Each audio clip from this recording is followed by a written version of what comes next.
اكتر حاجة بتعجبني في لوحة The Milkmaid لفيرمير ان هي بتفكرنا ان الجمال الحقيقي في اللحظات البسيطة اللي ساعات بتمر علينا من غير ما ناخد بالنا منها. تركيز الخادمة وهي بتصب اللبن من وعاء لواحد تاني، والملامح اللي موجودة على وشها بتدينا إحساس بالسلام وإحساس بالرضا، إنه طالما في أكل كفاية، في مأوى، الواحد صحته كويسة، يبقى ده كله ده الكفاية إن الواحد يحس بالرضا عن حياته بصفة عامة.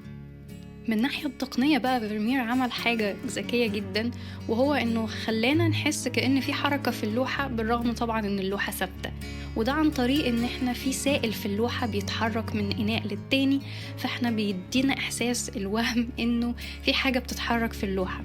كمان فيرمير بيعمل خطوط بصرية بتوجهنا لإيه الحاجة المهمة اللي في اللوحة، فبتنقلنا من نور الشباك لوش الخادمة للبن اللي هي بتصبه، ونرجع تاني بالخطوط دي تساعدنا ان احنا نرجع تاني للشباك، وبالتالي عينينا تفضل تدور في الدايرة بتاعة اللوحة من غير ما نحس بالإجهاد أو الزهق.